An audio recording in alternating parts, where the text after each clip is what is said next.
Welcome to a new series of conversations with experts in various fields that are important to architects. My name is Marcus Marino, and this is the American Institute of Architects of New York State Conversations on Topics. There'll be a series of these throughout the year, and we hope is a program which we will continue going forward, helping educate legislators, fellow architects, and all citizens as to the importance of design within our built environment, which architects are most suited to help out in. Thank you, and then please enjoy them.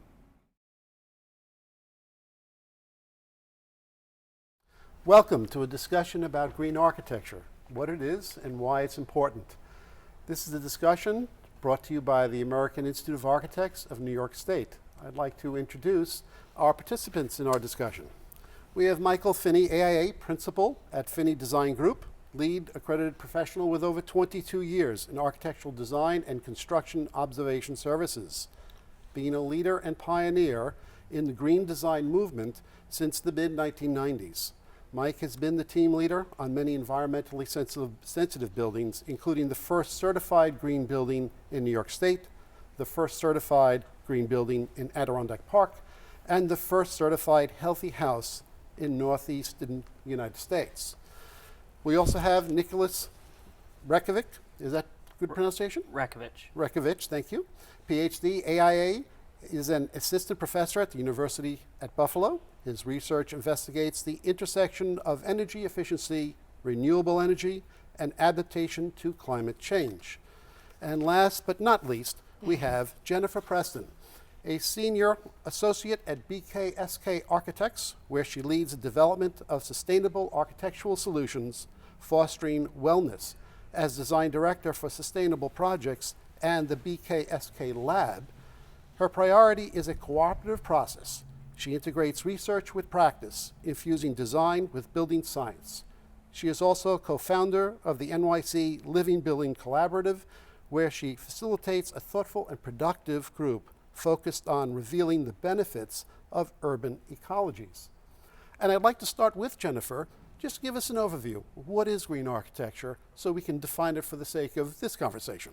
Absolutely. I would say for the sake of what we're going to discuss today, it's really about design that affects the human body and how our environments relative to daylight, comfort, air, material health can really be focused on how we occupy space and the effects that it has on our health. Very good. And is this something that's being taught at universities, Nick? Sure, absolutely. So at least at the University of Buffalo, we're doing a lot of research related to green buildings. We have a center that's an inclusive design and environmental access center, so understanding some of these issues for folks who may have disabilities or other kinds of health issues. So it's definitely a critical topic that I think is really deep in a lot of different schools around the country. And Michael, since you did the first of several buildings in this area, tell us a little bit about your experience in getting clients to understand the importance of it and actually producing the work that we can now enjoy. Sure, that's actually a great question, because when I first started trying to do this, I did my thesis in college on environmental awareness. And it was a time when a lot of architects, I'm not going to name any specifically, but modernism was such a word that was in our architecture schools, and it was, buildings were really sort of about sculpture and about art, and they were, I felt anyways in college, that buildings were getting very much disconnected from the natural world, and I wanted, for me, that was really important, that I wanted to study that more. I grew up in the Adirondacks. I'm one of the kids that left the house at 5 in the morning and then came back at, grabbed the Wonder Bread sandwich at my friend's house and then came back for dinner. And so I was outdoors all day long, and I found that a lot of architecture was getting cold and disconnected, and I wanted to study that more. And so I happened to be at the right place at the right time. I picked a subject early on in the early 90s that there wasn't a lot of resources in the US anyways about the subject. And so in the beginning of my career, I was sort of the young kid who was like, hey, we should think about these things, at different practices that I was at. And because of that, I was chosen to be on a team at a firm called WCGS Architects for the first certified green building in New York, which was the headquarters for Department of Environmental Conservation in Albany. And I worked for a guy named Greg Selman, who sort of said, "Hey, you might want to come back and help me with this project.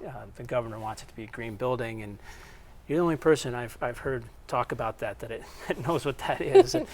And I just happened to be at the right place and was on that team. We worked with Stephen Winter Associates and some really great consultants that were at the forefront of the green building movement back then. And I spent the beginning of my career talking a lot about what it was, and then in the middle of my career, there was a lot of knowledge sort of gained, and sort of everybody was a green expert or everybody had a green product. And then I spent a lot of time sort of trying to explain what the differences between those things were. And then recently now, I think there's a certain level of knowledge and awareness amongst everybody, and it's now trying to say, okay, where do we go from here? How do we get better than what we did 15 years ago or 17 years ago? There's energy codes have changed. There's a lot more awareness in all the building codes. ASHRAE. That I think the green building movement, even though I think we were all joking earlier, the word green is sort of been overused, but that's changing things. And so now it's about how do we go beyond that? How do we stay kind of at the forefront of what's possible? Yeah, it reminds me a lot of sort of how something you said relative to how the resources have really transformed over the last 15 years and how much more we know. And the thing that you said about modern architecture and our distancing and the actual use of the word cold, and how much more literally we know about human comfort and how much more we can talk to our mechanical engineers and really integrate what the envelope does so that we can better understand that different bodies and different genders and different orientations within the building itself really affect our skin and how we feel in a space and how we can be creative in spaces. And as architects, those are all really exciting design problems that get us really connected to the people who ultimately occupy our spaces, because that's who we're doing this for. And relative to resources and the knowledges we have, what I've seen that's so incredible is the transparency movement relative to the red list and how much more we know about what's inside our materials and how much manufacturers are really stepping up their game and telling us what's in the things that they're making.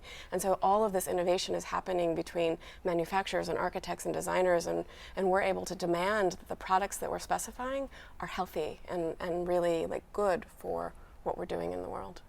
Yeah, I mean, I think it fundamentally comes down to green buildings are better designs. Yes. And that's really the purview of it's architects. Just good, not green. Yeah, absolutely. Yeah, or great, not green. Yes, great, definitely agree. Yeah. And so, reintegrating things like daylighting and thermal comfort and high quality materials that don't affect the indoor air quality. I mean, all of those things should be things that we're doing and are really being reintegrated in some ways into the profession. So it's been great to see that. I think that's how you actually judge a successful project from an architect and construction point of view is, are the people comfortable? Are the lighting levels, acoustic levels, the air quality of the space making the people happy, productive? The smile metric. Exactly. Right. Exactly. Yeah. And as far as education, do you see this as becoming a core part of architectural education, or is it something we still have to work towards? Sure. I mean, so when I went through graduate school, I guess now 16 years ago, you were making me think about how old I'm getting, I guess. It was probably less of a discussion. LEED wasn't something that certainly was brought into the classroom or things like that. There have always been discussions of things about designing with climate or designing for health, but really integrating that was something that wasn't as much of an issue 15 or so years ago. I would say now, though, really every school recognizes that this is an important issue for the profession and the field going forward, so they have, to varying extents, brought that into the curriculum. So I'm very proud, at Buffalo, we're really working hard. We have a ecological practices research group, so we're trying to get the students involved in doing research work at the same time that they're doing their studio projects, and so hopefully as the next generation of architects, they're able to continue to push the envelope. So Excellent. Yeah. I would often tell people, what are green buildings? Well, they're common sense buildings. Yeah. It's and when we talk about other things, the different rating systems and areas of valuation for what, is this a green product? Is this a green building? Is this a green, but one of the things that we always try to tell our clients is, look, 80% of it you would do, you just need the knowledge. Yes. You just need to know what's available. So as architects and designers, I think our job and educators is to sort of get people to a point of saying, okay, now I know, or here is some things to consider, and out of those things, of course I would do them.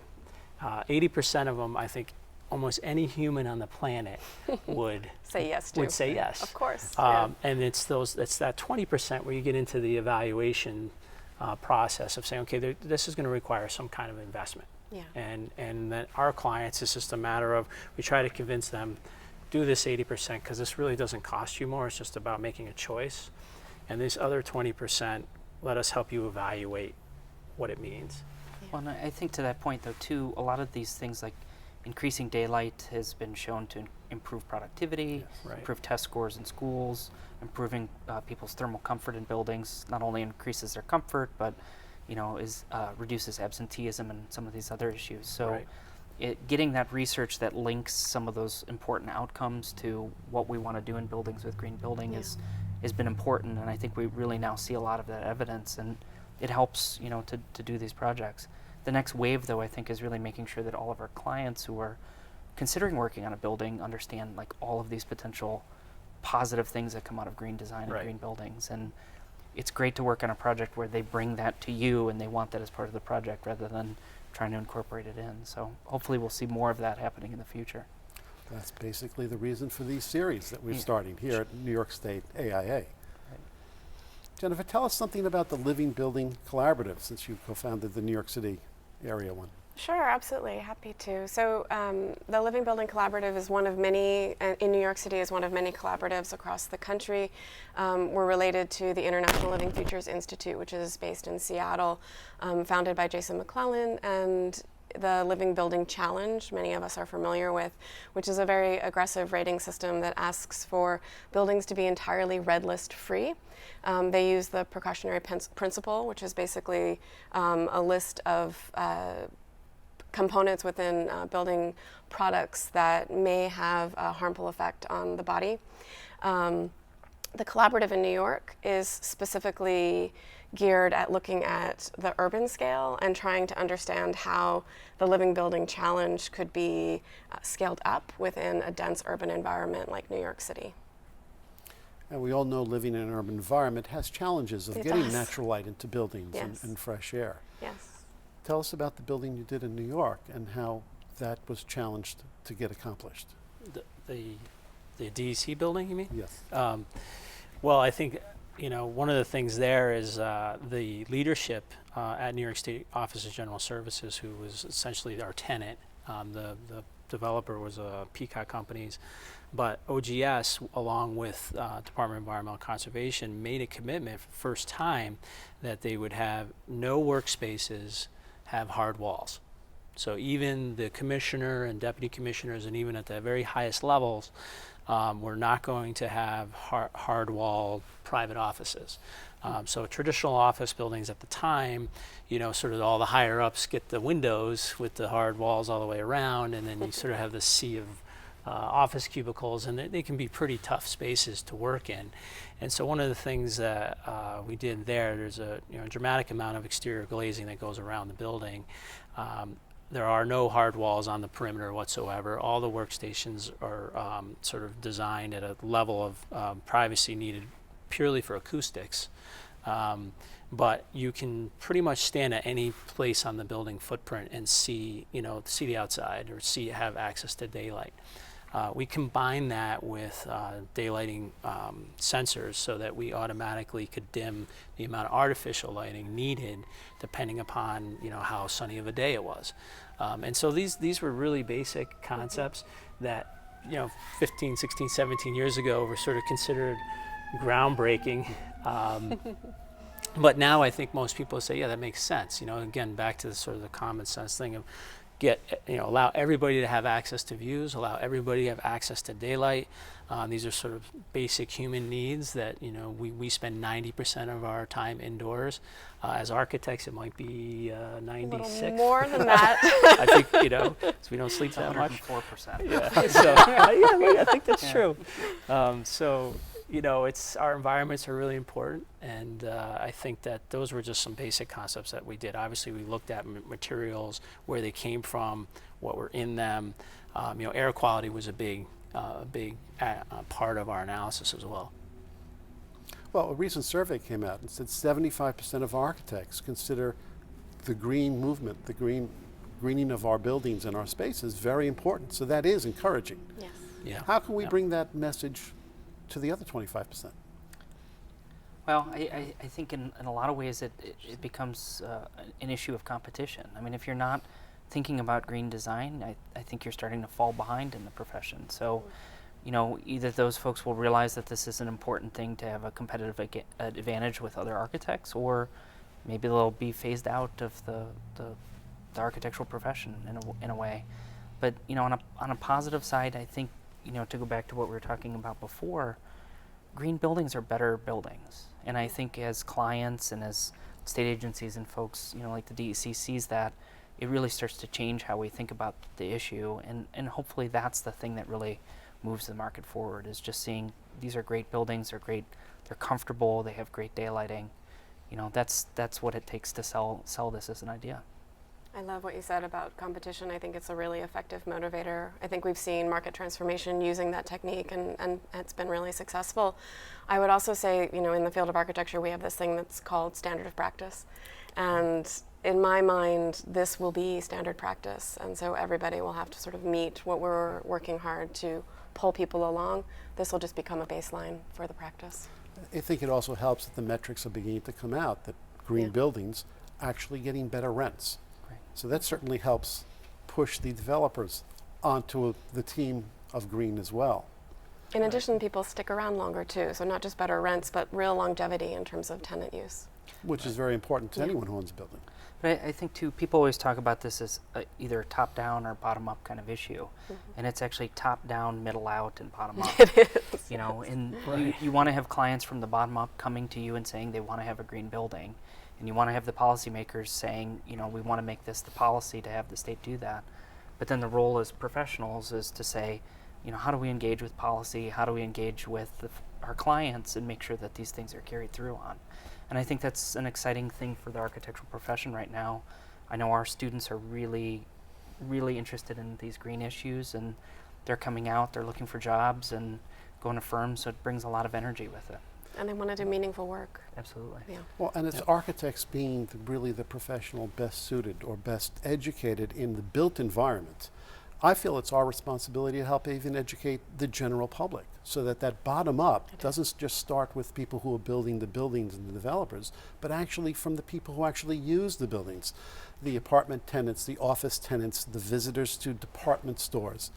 As people speak about it more and maybe make choices about where they go or where they shop and spend their money, that will affect a strong upward push to the decision makers. Absolutely. Yeah, I think so. I mean, we do a fair amount of hospitality work, hotel, resort work, and the consumer on that side of things is really starting to demand, Yes. a higher degree of accountability, because this is, let's face it, this is typically discretionary income that they're using to go away or to take their family for a week or more maybe, and they're saying, where am I going to spend that money? And particularly in sort of my age or younger buyers we're starting to see, and we're seeing data in the millennials that's really strong, that they want to go to places that are environmentally sensitive, and that they that there's a guilt about spending this discretionary money at a place that's not responsible, which is kind of interesting. That in my perspective, like this is really exciting that the sort of social paradigm is starting to shift. There's a real sense that this is very important.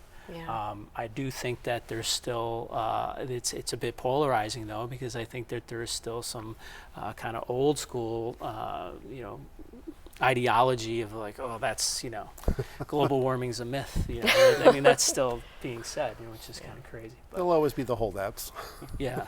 Well, and there's historically been a tension, between environmentalism and jobs, right? Right. But I think the thing that we're really seeing, at least in architecture, is good environmental design is actually increasing the number of jobs we have, and people are looking for that. It's really a growth field. So, hopefully we don't have to turn this into green or jobs. We really can marry these two things together. Right. That's a very good point. It's a wide open field, because with the number of buildings we have in America that will need to be retrofitted as we go forward, it's an excellent opportunity for a whole host of professions to be developed. Well, I'd have to thank you all for being part of this discussion. It's a series that we intend to continue and to enlarge, and we will probably visit this issue again multiple times as we create our series to educate our fellow architects, our elected officials, and more importantly, the general public on these such important issues to our health in our buildings. Thank Thank you all again. Thank you very much.